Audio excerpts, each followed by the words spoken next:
Tumbanangwaka opika pendedi. Eloko ango bozelaki ye. Sango ya mokwake ya mbiji. Pona bino nyoso ba ressortissant en sud Ubangi. Bana ya Gemena. Ya bido yangoyo. Compagnie africaine d'aviation CAA na mokuse. Oyo mesana kopesa bilengi. Azongisi ba vol na ville ya Gemena e. Désormais bokobanda kozwa 2 fois par semaine. Veut dire lundi na jeudi. Ba vol vers Kinshasa Gemena Kinshasa. Kasi ba vol yango be na avion bimpuka te. Kasi na Airbus A320. CAA elengi. Bangwaka e. Boa elengi. Boa suka. Po moto eloba etumba nangwaka opika pende. Akosa te. Po bompikiliki boa nango pardon. CAA 30 ans d'expérience mokoka. Na service ya peuple congolais. Mokili mona pendima. Les lois sopeli bana Gemena. Luxe ya mpepo. Pe savoir faire na ye. Na CAA. Mosala se mosala. Vendredi là na bota na bino merci pour vous la télévision na bino pour la kolanda info lingala journal peu pour le peuple ya vendredi 10 novembre pour la connaissance que chef de l'état Félix Antoine Tshisekedi Tshilombo a participé qui mokola jeudi 9 novembre na cérémonie officielle il y a dépôt et à retraite il y a 1250 cadres pe agents et office national de transport on a train na mokuse oyo ba servir mboka pendant 30 ans héritier mapindi ya pesi bino ba détail. Président de la République Félix Antoine Tshisekedi Tshilombo a participé jeudi à Kinshasa na cérémonie officielle il y a départ na retraite il y a 1250 cadres pe ba agents il y a office national de transport on entra na mokuse oyo ba servir mboka pendant plus de 30 ans. Chef de l'État a pesi bango chèque symbolique il y a plus de 1 milliard de francs congolais. Dans le même cadre, Madame Claudine Ndoussi, ministre de l'Emploi, Travail et Prévoyance sociale, yépe aremetaki en faveur il y a ba retraité chèque symbolique il y a 2 millions de dollars américains et pas il y a directeur général il y a caisse nationale de sécurité sociale. Boyi bazala qui na attente ndenge balobi il y a deux comptes finaux na bango depuis 2012 ndenge Valentin Chibinda représentant ya ba retraité à lobby. Boyi atalisi ke bazana esengo ya kozunga na ba droit na bango pe ya ko poursuivre na kozanga kate ko remercier président de la République pour na geste oyo ezali posé na occasion wana Armand Osase président il y a délégation syndicale yé aremetaki na chef de l'État cahier de charge ya amélioration ya conditions sociales ya ba agent ya Onatra alobi aye ko pangusa mai ya miso na bango po bango ba retraité ezali journée moko exceptionnelle ndenge ministre d'État ministre ya portefeuille Adel Kainda a s'adressaki na président Tshisekedi a relevé que depuis avènement ya chef de l'État na magistrature suprême na 2019 boye ezali bongo na ba pneu ezali brûlé na boulevard du 30 juin ba cercueil pe ya bato et monanité po na ko revendiquer ba arriéré ya ba salaire na bango na Onatra a loué ba effort ya président Félix Antoine Tshisekedi Tshilombo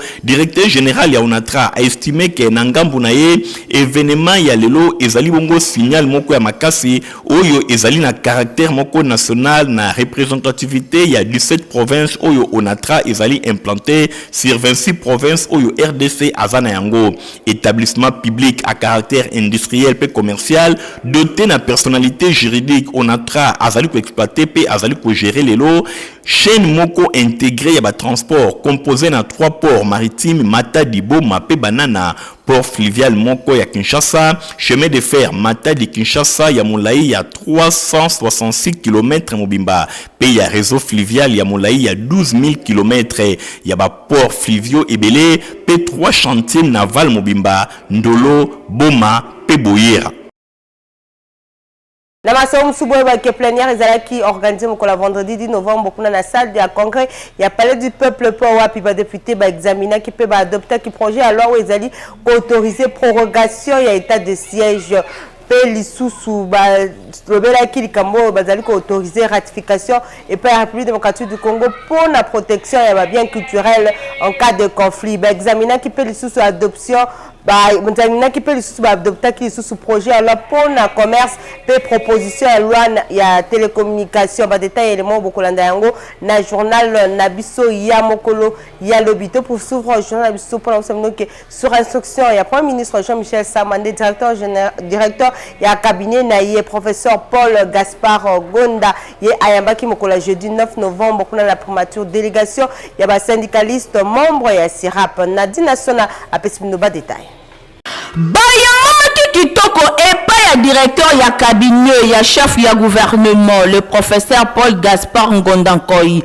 bango banani délégation ya ba syndicaliste membre ya syndicat interministériel ya réforme et administration publique pe interprofessionnel oyo bayaki na objectif semoko ya koyeba na ko remercier gouvernement ya république pour 23 ans après ba agent ya carrière ya service public de l'état ba outi kozwa décret ya ba chef ya bureau pe ya ba chef ya division oyo ezali signé et pas na moko premier ministre yango ezali vraiment historique monnaie de namboka pambate bango bazalaka kaka komona ba décret ya ba militaire pe ya ba policier kasi lelo depuis le 28 septembre 2023 chef ya gouvernement autaki ko signer décret yango ezali signe ya remerciement oyo syndicat SIRAP eye proposé deuxième likambo ezalaki nde premier ministre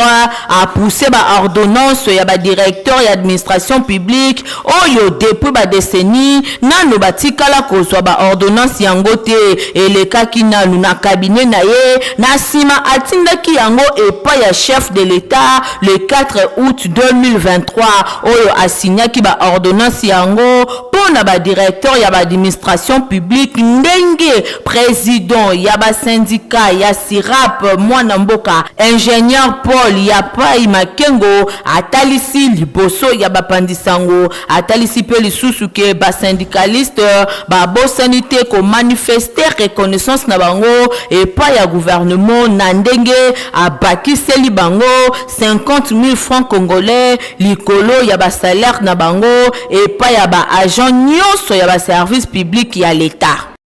Ba reporter Info Lingala journal ya peuple le peuple Info Lingala bakutana kina maître Magloire Kasongo oyo aza secrétaire général ya AVC pawapi asengi na bana nyonso ya funa oyo baza na souci pour na carte d'électeur na bango bazo ba dipikata oyo ko permettre na bango ba participer massivement na ba vote bolanda ya za bongo na micro ya Igor Ntingi. Merci beaucoup na bana nyonso ya funa. Merci beaucoup na bandeko na ngai ya basi pe ya mibali. Ba peuple congolais auto ba de pères et de mères ba oyo nyonso bazali ko soutenir mwana mboka Fachi Beton oyo azali président na biso ya république pe oyo akozala toujours président ya RDC après élection ya 2023 oyo kolekana mois ya décembre. Nazala message ya kopesa na bandeko na ngai nyonso surtout ba oyo bazali ba électeur na biso ya funa parce que nazali candidat député national na funa. Tomoni que mingi bazali na problème ya carte d'électeur. Ba numéro ya ba carte d'électeur mingi ezali kolimwa.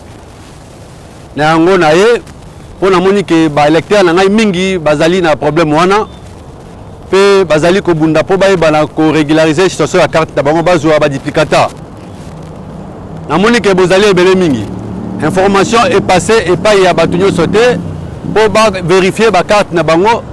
Pe batala soki ezali la numéro si y a une faiblesse na kombo to na eloko moko ebungi bakende ko corriger yango déjà rapidement na niveau ya seni po to boyi ke ba électeur na biso baza na problème mkolo ya vote na problème ya ba carte na bango ke o numéro e mona na bien te o kombo ebunga nango yango tozali ko alerter bino dès maintenant moko na moko ya bana ya funa moko na moko ya bana oyo bazali déterminé ya ko accompagner maître Magloire Kasongo Wankenda oyo azali candidat la funa boye bana ko vérifier ba carte na bino avant même campagne électorale ebanda pour na ko corriger déjà aspect wana et aux ala malamu mingi pour to limiter na ndenge bozali mobiliser pour te bana ko kota na kati ya parlement te bana ko zwa ba difficulté par le fait que bozalaki na incapacité ya ko voter pour na ba carte ezalaki conformité. Na masoleta l'honorable Noran Mbumbu à paroisse il y a Kinsenso Gare 23e communauté évangélique du Congo et Vibra qui week-end et qui na rythme la clôture ya séminaire ya communautaire pour la jeunesse la paroisse Oyo. Bazalaki honoré la présence évangéliste itinérant honorable Néron Mbungu. Journée à dimanche 5 novembre 2023, ezalaki très chargé pour na honorable Néron Mbungu, évangéliste itinérant na Tongon Fumabanga Moyo, abandaki na paroisse ya Kisenso-Gare, na consistoire ya Matete, ya 23e communauté évangélique du Congo, CEC na Mokuse Oyo ezwami na commune ya Kisenso, wapi epai azalaki invité pour na côté ya na culte ya clôture ya séminaire communautaire de jeunes Oyo ebongisamaki elongo na journée spéciale ya Ekodim, école de dimanche. Na sima ya présentation na ye epai ya bandimi, epai ya pasteur responsable ya paroisse Oyo, révérend Thomas Bakutakana elongo na kafumba na délégation Oyo et accompagnaki ye évangéliste itinérant Néron Mbungu afongolaki Biblia na 1 Timothée chapitre 4 verset 12 pour na côté ya maloba na Nzambe, le jeune modèle à l'image de Dieu yangonde ezalaki mama na likambo alobelaki ezalaki libaku munene pour na moteyi ya koloba na bilenge balinga Nzambe maloba na ye pe batangaka yango na Biblia makasi.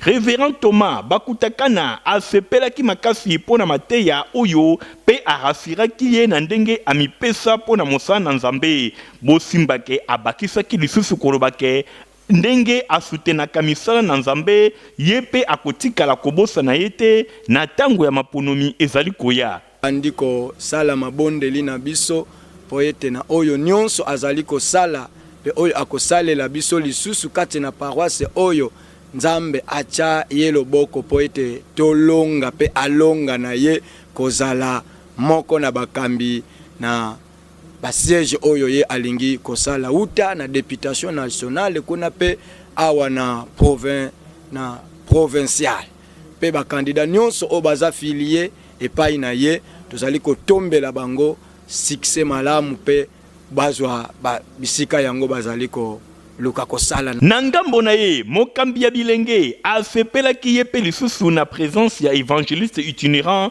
honorable Néron Mbungu pona milulu oyo koyamba o azali papa na casquette ya évangéliste ebele kaka aza honorable or excepté que honorable na ye azali pe évangéliste nde tobengaki pour que ayeba ko clôturer semaine na biso en bonté lelo tozali na journée spéciale et kodim tolandaki enseignement du lundi mardi jusqu'au samedi et lelo ezali spécialement pour la sous-branche ya Ekodim. Bosimba ke culte ya clôture ya semaine communautaire de jeunes awa na paroisse ECC 23e communauté oyo ezwami na commune ya Kisenso ezalaki pe marqué na louange na nzela ya ba chorale ebele ndakisa chorale Kilombo na ngambu na bango bana ya Ekodim basalaki pe ba récital elongo na ba poème na sima ya culte fanfare ya paroisse ya accompagnaki Fumabanga Moyo tina balabala ngufu wapi epai batata ba mama pe ba jeune ya quartier Kisenso Soga batondaki pona koyamba ye na église pe na ba base na ye ba visitaki kaka eyenga eleki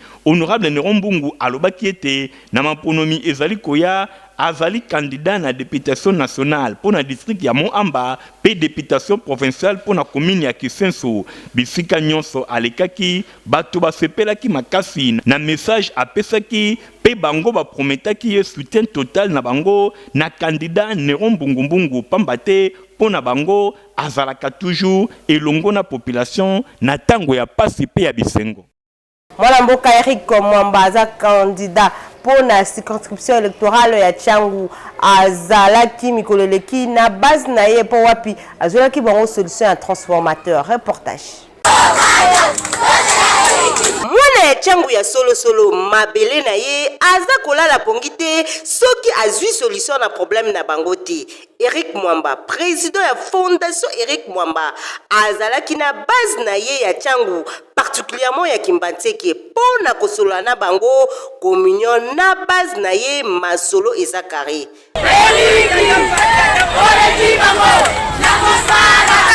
Bana ya Kimbantseke, particulièrement ya Ngayama, bapesaki ye badoléance na o etali transformateur na bango, basala kitango ya molai, baza kolala molili insécurité eza makasi eyokaki ye Eric Mwamba asalaki ba démarche pour bazwa transformateur esengo pour la population tozalaki na problème à transfo tozomona bakabine mususu basala ba une année 2 ans sans transformer biso une semaine Eric Mwamba koti makamwango ndeli biso vraiment te sepeli transformer lelo to pela eloko asali awa ayepo akabola mbongo te ayende ko sunga biso eloko tokokaki te kulu na kobota biloko to sepeli grâce à papa Eric asali so grâce Bouyebake Eric Mwamba cadre ya AVC azali candidat na députation nationale pour la circonscription électorale ya Tchangu ba œuvre na ye ezali kotalisa bolingo na ye na base na ye za ba natif ya Kimbantieke ya Tchangu to continue ko bundela Tchangu tina suka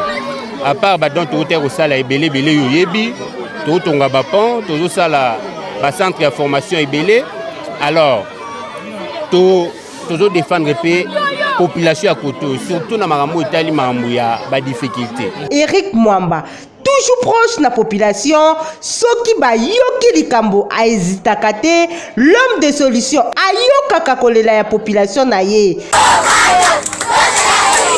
babito ya quartier de kuna na commune ya Kisenso balamukaki na tongo bakuti papa moko ya kukufa nde mwana mboka Christelle Mbungu azali premier suppléant ya honorable Néron Mbungu akitaki na terrain pour na kosala constat awa tozali na quartier Kabilade na commune ya Kisenso wapi epai population bakamwaki makasi na tongo ya mokolo ya mercredi 8 novembre 2023 komona ebembe ya tata moko babwaki na balabala na butu eleki epai ya bato oyo bayebani te na tango sango ekomaki na niveau ya police kuna na commune ya Kisenso boye bamekaki koluka ba membre ya famille ya Mowei po ete bazwa solution na likambo wana kasi bango bamonanaki te pe la police sengaki corps elongwa na bisika oyo pona ko éviter makambo mosusu talatina mwana Mowei accompagné na chef ya groupement pe ba habitant ya quartier bakendaki kokutana na premier suppléant ya honorable Néron Mbungu na maponomi oyo ezali koya pona députation provinciale na commune ya Kisenso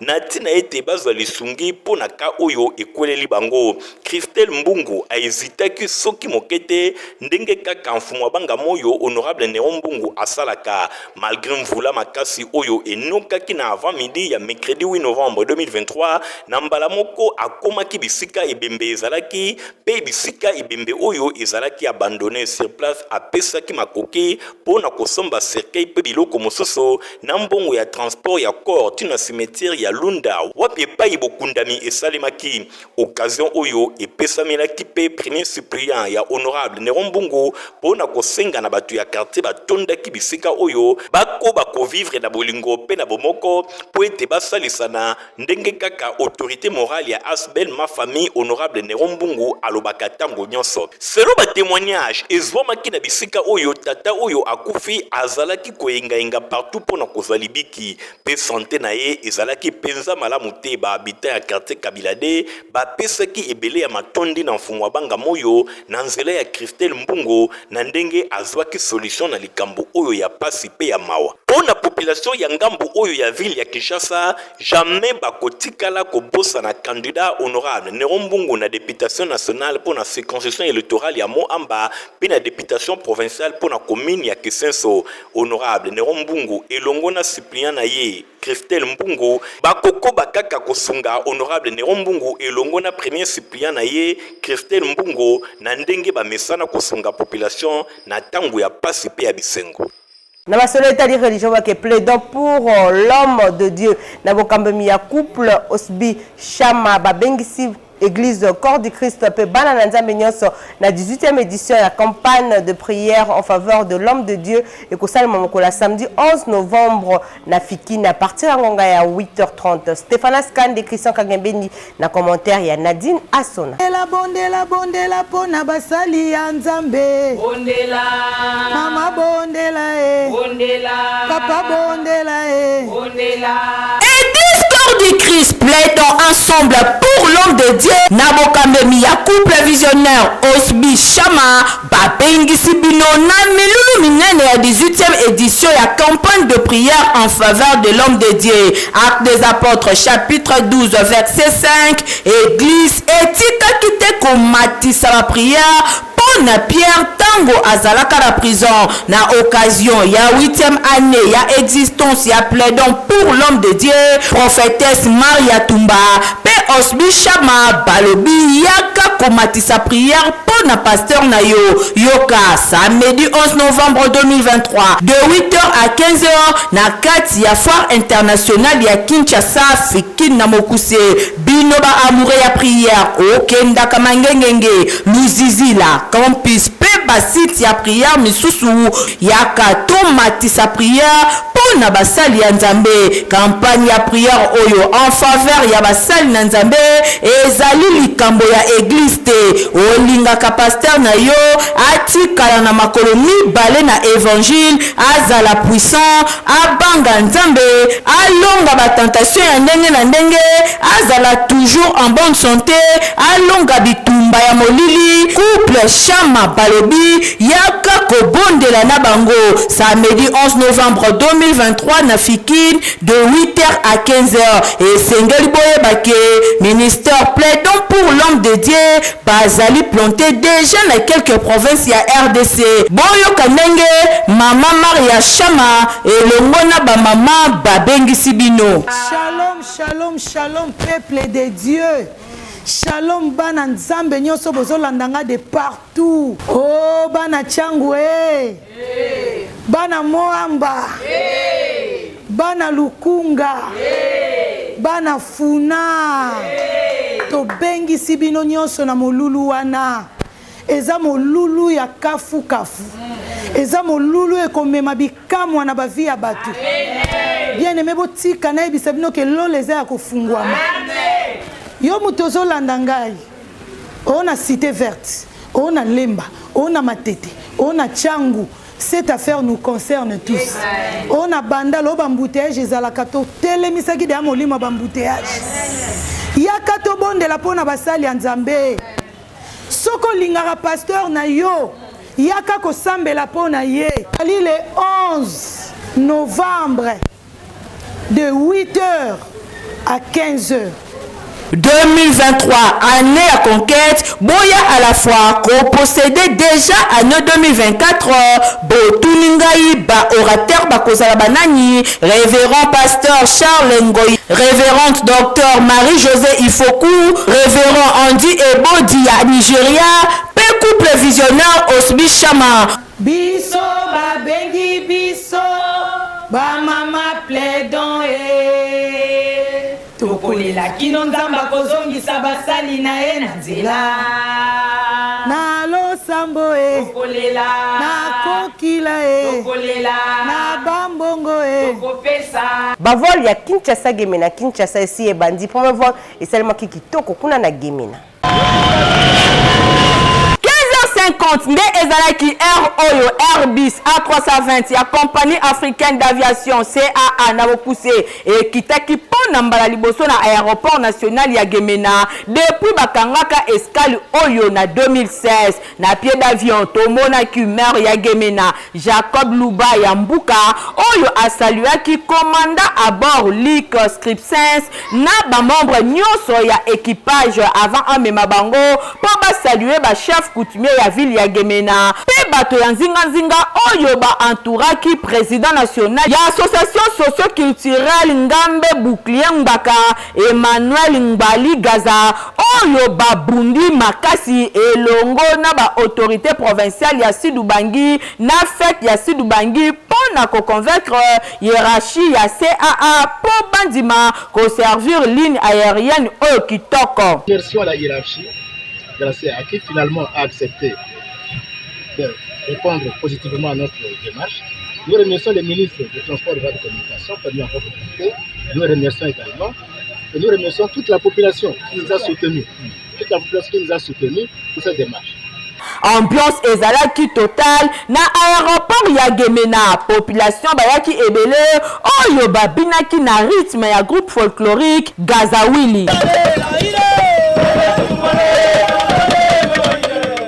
Et landisamaki na visite ya avion na kati epai ya ba chef coutumier pour na rendre compte ya confort pe capacité d'accueil nango pour na premier vol oyo bondi melanga ke CAA azalaki na 123 passagers na arrivé pe 92 na départ ya Gemena oyo ezali penza motif ya fierté pour na chef ya escale Monsieur Longondo GG. À la joie pour la journée d'aujourd'hui puisque mon patron m'a honoré. Je suis en train de rassurer la population que nous sommes là. Donc on a organisé 2 vols par semaine. Je sais que si plus on va augmenter le trafic, nous allons aussi modifier. On va ajouter encore un autre. Voilà la seule promesse que moi je paie, que nous sommes avec vous et nous allons desservir la contrée du sud du Bas.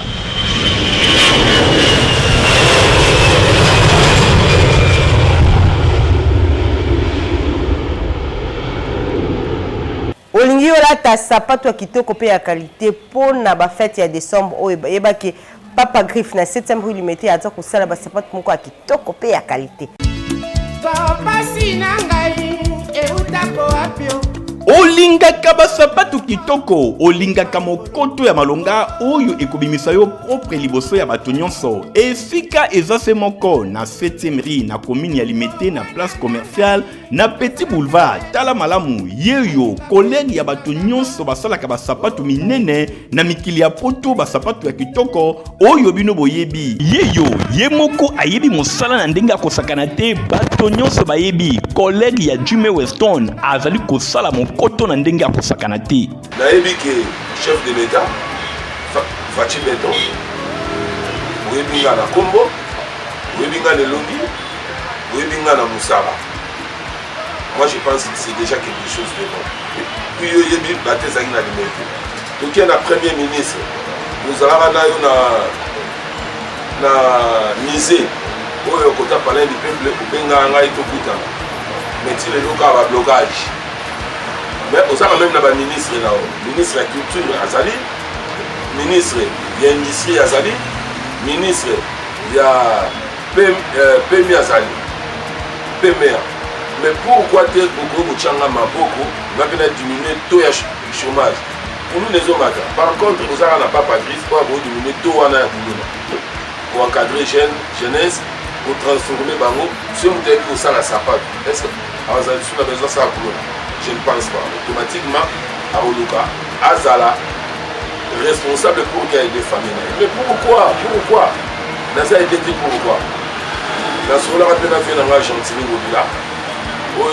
Adjoint Naé, ils allaient chez Goko Moulumba, fils gouverneur Gentini Mobila.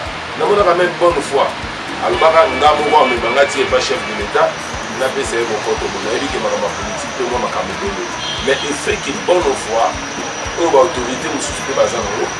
Moi je pense que nous ça la effort et ça devoir dans nous on va devoir dans la salle sur le téléphone à 7e rue place commerciale na Petit Boulevard place partie soit na peu monsieur on a passé à Badoura Kekele pour nous dans la présence de la salle dans un bien organisé dans ça la kanda nous sous boyo et go c'est l'état le but de soutenir yo yango na bimisi mais il faut soutenir un avis. Bon, je comprends, tant que les clients sont contre Dakar, Papa Griff Mawa, on va soutenir Rio. Il faut Simba Science. Maintenant, dans Simba Science, on a vu la matin. Donc, je suis Ria Awa. Aux ala au sala fête, au dia batunion sur la fête, la tara pesa Awa. Aux ala au mariage, la tara Awa. Aux ala sapat, il y a mon nene, le colocola Eric. Il y a un ordinaire comme un roi et mort. Le cocaïne. Aux ala au le roi est mort. On dit comme un bolide, le cola il. Il y a un sala. Dans sa réparation, dans sa fabrication. Donc, na yebi musala comme il se doit. Ota qui battait ça.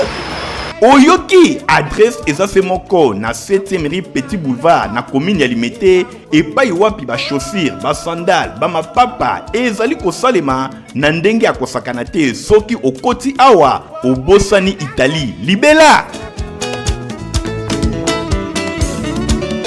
Pota malonga pour la bala la bino protiva puis pe mukolo okoki komela yango pesaka santé ya kitoko eza na vitamine pe makambo ndenge na ndenge. Ah merci, Yabouine, bana nyoso baza kuringa. À la pochette.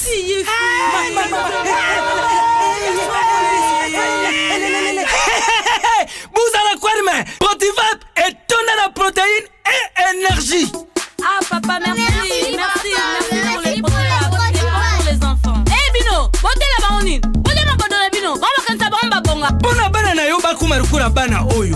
olesaka bango potopoto protivap eza bapotapota te. Allez, kamata, bon appétit. Bana nyonso bayaka protivap.